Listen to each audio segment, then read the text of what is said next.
Le mardi 5 décembre, jour officiel de la Journée mondiale des sols. Cette journée, on a voulu la monter avec les réseaux, d'une part pour faire un focus sur la dynamique européenne. On a la Mission Sol qui a proposé la signature d'un manifeste avec des grands objectifs qui pourraient être des lignes de vision pour les États membres de la Commission européenne. On a eu 20 structures qui ont été représentées, qui sont venues signer le manifeste de la Mission Sol. C'est la concrétisation de ce que nous faisons, c'est-à-dire essayer de nous engager, de contribuer chacun dans son métier, dans son domaine, dans son secteur, dans ses relations à la gestion durable des sols. Parce qu'on adhère aux enjeux présentés dans le manifeste, puis surtout à l'urgence d'agir. Sur les sols, on a tous un rôle à jouer et c'est collectivement qu'on pourra relever ce défi de la protection des sols.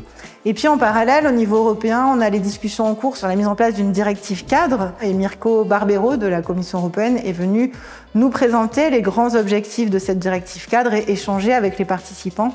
Donc directive cadre, qu'est-ce que ça veut dire? Ça veut dire que chaque pays la traduit au niveau national et l'implémente au niveau national. Mon souhait à très court terme, c'est que finalement cette directive soit votée et qu'on ait un zoom sur les sols à l'échelle européenne et donc aussi à l'échelle nationale.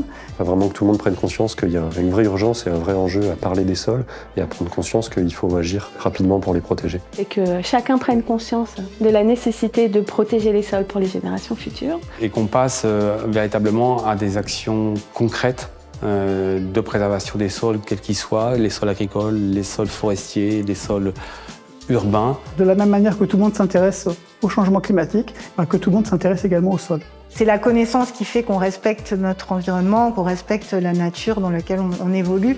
90% de notre alimentation est basée sur le sol, donc préserver les sols, c'est aussi se préserver nous. Mon vœu le plus cher, c'est que le sol devienne un objet important des enseignements, parce que les citoyens, ils ont besoin de savoir ce que c'est, pour ensuite, à la fois par leurs achats avec leur carte bleue et par leur vote ou leurs options politiques avec leur carte d'électeur, ils soutiennent des façons de gérer les sols qui soient à la fois bonnes pour eux, mais aussi durables, de façon à léguer à nos enfants des sols en bonne forme. Ce que j'apprécie dans les sciences du sol, c'est qu'on est vraiment dans une science d'interface qui aborde des thématiques très différentes. Finalement, quand on parle de sol, on parle de physique, on parle de chimie, on parle de biologie, on parle d'agriculture, on parle d'hydrologie, on parle de géologie, on va parler de climat. Tout est mis en musique dans le sol, c'est-à-dire qu'en décrivant un profil de sol, on va pouvoir aborder ces notions, aborder ces thématiques et finalement tout devient cohérent à cet endroit du monde précis, à ce moment de l'histoire précise.